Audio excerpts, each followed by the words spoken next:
लोकसभा चुनाव 2024 को लेकर तीसरे चरण में देश की 95 लोकसभा सीटों पर मतदान 7 मई को होगा।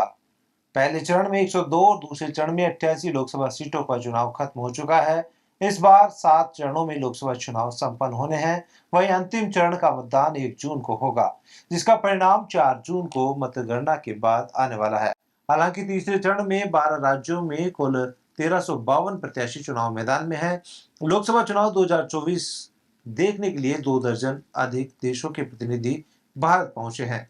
ऐसे में भारत के मुख्य चुनाव आयुक्त राजीव कुमार ने उनको भारत में होने वाले लोकसभा चुनाव की जानकारी दी।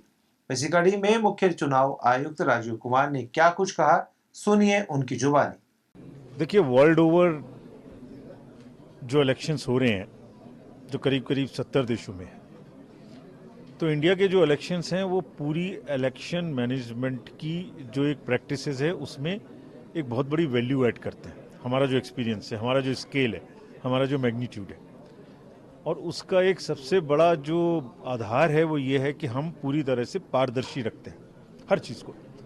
तो आज हम बहुत खुश हैं इस बात से कि हमारे इनविटेशन पर 23 देशों ने हमारा निमंत्रण स्वीकार किया है और 70 से ऊपर डेलीगेट्स यहाँ आए हैं, जिनको हम विभिन्न राज्यों में भेज रहे हैं, पोलिंग स्टेशंस तक भेज रहे हैं कि आप देख के आइए कि हमारी लाइनें कैसी लगती हैं, हमारे लोग उसमें किस तरीके से उत्साह के साथ भाग लेते हैं, कैसे पोलिंग स्टेशन के अंदर पॉलिटिकल पार्टी के एजेंट्स मौजूद रहते हैं और कैसे वो हर चीज़ को देखते हैं, कैसे उनको शाम को कितने वोट्स वहाँ उस पोलिंग स्टेशन पे गिरे, इसका पूरा का पूरा खाका उनको मिल जाता है, नंबर मिल जाता है। यानी हर पोलिंग स्टेशन पे कितने वोट्स गिरे, इसका भी डिटेल कैंडिडेट को और पोलिंग एजेंट को मिल जाता है। तो हमारे जो सभी अतिथि हैं अंतर्राष्ट्रीय, वो आज ही जा रहे हैं, सब 5 राज्यों में जा रहे हैं, यूपी में, कर्नाटका में, मध्य प्रदेश में, तो 5 राज्यों में जाएंगे, अलग अलग स्थानों पे जाएंगे। और हमने उनसे कहा है कि हमारा इलेक्शन भी देखिए और अगर कुछ हम उसमें हमें सुधारने की ज़रूरत है तो वो भी ज़रूर बताइए। सर, परसों खत्म होने जा रहे हैं, क्या ऐसा इलेक्शन कमीशन कर रहा है कि वोटिंग परसेंटेज और बढ़े, क्योंकि ये बताया गया है कि 2 चरणों में लो रहे परसेंटेज? देखिए, पहली बात तो जो आप कह रहे हैं 2 चरणों में परसेंटेज लो नहीं है, 66 से ऊपर है। और ये किसी भी डेमोक्रेसी के लिए जहाँ कोई फोर्स नहीं कर सकते आप वोट डालने के लिए, जहाँ वॉलंटरी है, वहाँ ये बहुत अच्छी परसेंटेज है वर्ल्ड ओवर ट्रेंड अगर आप देखें। फिर भी बहुत सारे उपाय हमने और किए हैं अभी इस बार। वो उपाय में ये है कि हर पोलिंग स्टेशन पे पीने का पानी उपलब्ध रहेगा, ORS की व्यवस्था उपलब्ध रहेगी, शेड्स उपलब्ध रहेंगे, मतलब शामियाना, और साथ ही साथ हम सबको मैसेज भी भिजवा रहे हैं। जैसे एक निमंत्रण होता है ना कि आप जैसे शादी में एक चिट्ठी भिजवाते हैं आप निमंत्रण की, ऐसे ही सबको हम SMS भी भिजवा रहे हैं। सबको सोशल मीडिया पे भी अगले 2 दिन में भिजवा रहे हैं, हमने सब मैपिंग करके रखी है। आप आइए और उसमें मेरे ख्याल से लोग भारी संख्या में आएंगे इस बार, पहले भी आए हैं। और हमारे CEOs भी और डिस्ट्रिक्ट मजिस्ट्रेट्स भी हर डिस्ट्रिक्ट में, हर कॉन्स्टिट्यूंसी में स्पेशल अभियान भी चला रहे हैं कि भाई आप वोट देने जरूर आओ, यंग लोग जरूर आओ, महिलाएं जरूर आओ, अर्बन एरियाज़ के लोग भाई जरूर आओ। हमने एक प्रेस रिलीज भी इशू किया अभी 2 दिन पहले।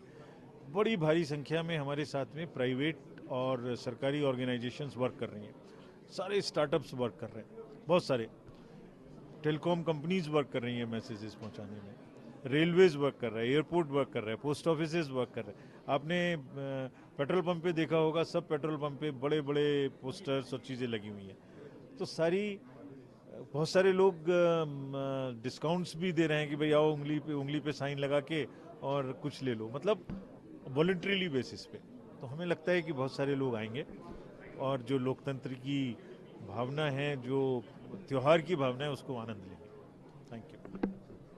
Sir, can I ask from the 23 countries how you see and what are the messages are you giving to them?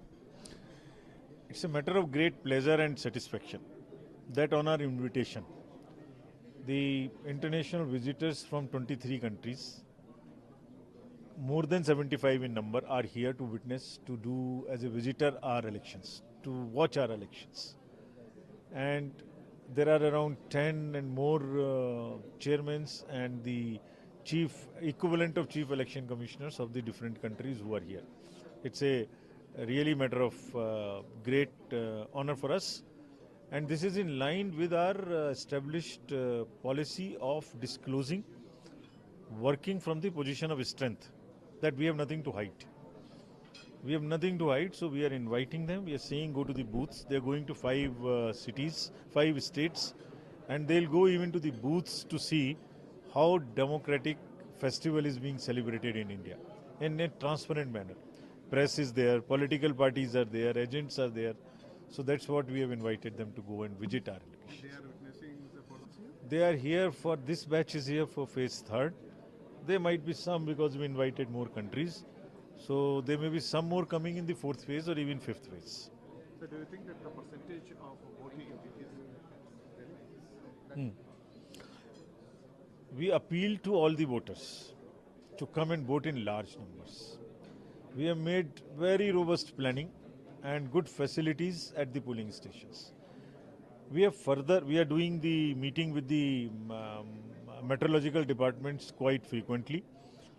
Weather conditions are, as per the time of this month, are stated to be normal. There is a heat, no doubt, but there is no variation that way. So we have made robust arrangements of water, ORS, shades at the polling stations, and large number of organizations are working with us, like railways, airports, petrol pumps, banks, post offices, to voluntarily spread the message to the voters to come and vote. It is everybody's right, everybody's also responsibility to come and vote, more of a right. So we appeal again and again for them to come in large numbers. Percentages in both the phases has been 66 and plus, which is a good percentage. But surely phase 3 and onwards, voters will...